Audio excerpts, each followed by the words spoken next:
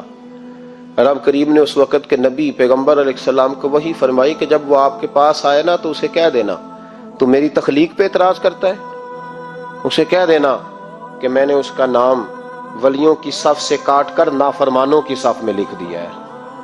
میری تخلیق پہ اعتراض کرتا ہے, میں نے جو بنایا حق اور سچی بنایا ہے. وہ ملاقات ہوئی تو نبی علیہ السلام نے فرمایا بھئی رب فرماتا ہے تیرا نام کاٹ دیا ہے ولیوں کی صف سے اور نافرمانوں کی صف میں لکھا ہے. بندہ سجدے میں گر گیا,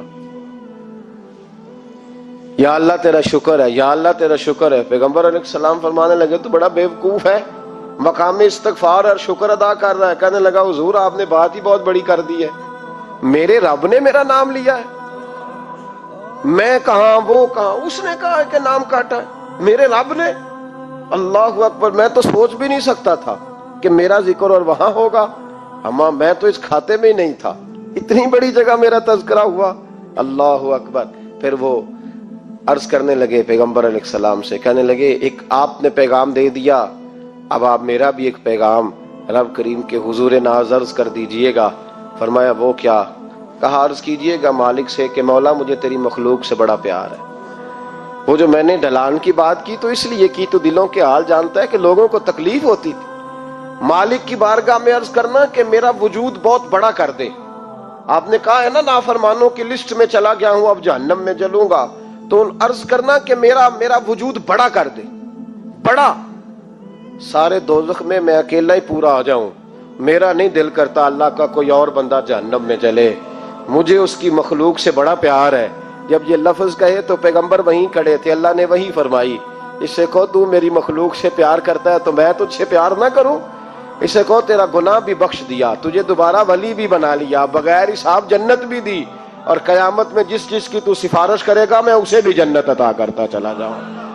شرط یہ ہے کہ تو اللہ کے بندوں سے پیار کرے۔ خدا کے بندے تو ہیں ہزاروں، بنوں میں پھرتے ہیں مارے مارے، میں اس کا بندہ بنوں گا جس کو خدا کے بندوں سے پیار ہو، میں اس کا بندہ بنوں گا جس کو خدا کے بندوں سے پیار ہوگا۔ رحمت کا جذبہ، نرمی، کسی کی خیر خواہی، کسی کے حق میں یہ رویہ کہ میری ذات سے کسی کو نفع ہو جائے، کسی کا فائدہ ہو جائے، کسی آدمی کو کچھ مل جائے۔ مولا رومی ایک بڑی عجیب بات لکھ گئے مثنوی میں، فرمانے لگے بادشاہ بننا چاہتے ہو، مخلوق کے رہنما، مقتدا، لیڈر، سربراہ بننا چاہتے ہو؟ آپ کے سامنے بیٹھے لوگوں نے کہا حضور ہر بندہ ہی چاہتا ہے، تو فرمایا پھر مخلوق کے خدا سے پیار کرنا شروع کر دو۔ مخلوق کا بادشاہ وہ نہیں ہوتا جو دھوکہ دے کے ان کا لیڈر بن جاتا ہے، اس کے دھوکے تو کچھ دنوں میں کھل جاتے ہیں، سامنے آ جاتے ہیں۔ جو آدمی ڈنڈے کے زور پر بادشاہ بنتا ہے اس کی بادشاہی جسموں پر ہوتی ہے، روحوں پر نہیں ہوتی۔ فرمایا تم مخلوق سے پیار کرنا شروع کر دو، اللہ کی مخلوق تمہیں اپنا رہنما کہنا شروع کر دے گی۔ لیکن محبت کرو گے تو سربراہ بنو گے، پیار کرنے سے بنو گے، لوگوں کے ساتھ اچھا رویہ رکھنے سے، بااخلاق ہونے سے بنو گے۔ سیاست کے ساتھ بنو گے تو کچھ دیر کا ہمارا معاملہ ہوگا، پھر وہ سمٹ جائے گا، ختم ہو جائے گا۔ تو عزیزو یاد رکھیں، محمود غزنوی رحمت اللہ تعالی علیہ سے کسی نے کہا تھا کہ آپ شروع سے ہی رئیس اعظم ہیں؟ فرمانے لگے نہیں، میرے والد اللہ کی مخلوق پہ رحمت کرتے تھے تو اللہ نے انہیں بادشاہی عطا فرما دی۔ محمود غزنوی خط کہتے ہیں کہ وہ لوگوں پہ میرے والد رحم کرتے تھے تو رب نے مخلوق پر رحم کرنے کی برکت سے انہیں بادشاہی عطا فرما دی۔ محمود غزنوی کے والد جو تھے سبکتگین ان کا نام تھا، تو شکار کے بڑے شوقین تھے، شکار کرنے کے لیے جنگل میں جایا کرتے تھے، کچھ بیچا کرتے تھے، کچھ کھا لیا کرتے تھے۔ کہتے ایک دن میں صبح گیا، شام تک میں نے شکار ڈھونڈا پر مجھے کوئی چیز نہ ملی۔ عصر کا وقت ہو گیا تو میں نے ایک ہرنی کا بچہ میرے ہاتھ آیا، میں نے فٹافٹ اس کو اپنے اٹھا کے گھوڑے کے آگے رکھا اور میں نے سر پٹ گھوڑا دوڑا دیا۔ بچہ بڑا پیارا تھا، اس کو لے کے میں تیزی سے جنگل سے نکلا کہ کہیں شام نہ ہو جائے۔ کہتے بہت تیزی کے ساتھ جنگل سے باہر آیا، تیز بھگاتے بھگاتے پلٹ کر میں نے دیکھا ہی نہیں۔ جب سارا جنگل گزر گیا، آبادی آئی، ذرا سستانے کے لیے میں رکا، میں نے پلٹ کے دیکھا تو وہ ہرنی جس کا میں بچہ اٹھا کے لایا تھا وہ بھی میرے پیچھے پیچھے بھاگی آ رہی۔ کہتے میں نے پلٹ کر اس کی طرف دیکھا تو اس جانور کی آنکھوں میں عجیب سی میرے حق میں عجیب سی گزارش تھی، گویا ماں منت کر رہی تھی کہ میرا بیٹا واپس کر دے۔ کہتے میرا یہی کاروبار تھا، جانور لانا، کچھ بیچنا، کچھ کھانا، شکار کرنا، یہی میرا کاروبار تھا، یہی میرا شغل تھا، یہی میرا شوق تھا، اور صبح سے شام تک ایک بچہ میرے قابو آیا۔ سبکتگین کہتے ہیں کہ اس ماں کی آنکھوں میں عجیب سا، یہاں تو ہمارے دیہاتی ماحول میں آج بھی یہ رسم پائی جاتی ہے، ناراض ہو گئی ہے اماں، ساری رات وہ بیدار رہی، بچے پالے اس نے، تو سسر صاحب کہتے ہیں پکڑ لو بچے، بھگا دو اس کو، اللہ سے ڈر نہ، تو بچوں کو ماں سے جدا کر رہا ہے، سوچا ہی نہیں، رکھ لو بیٹا اور بیٹی اور اس کو چلتا کرو،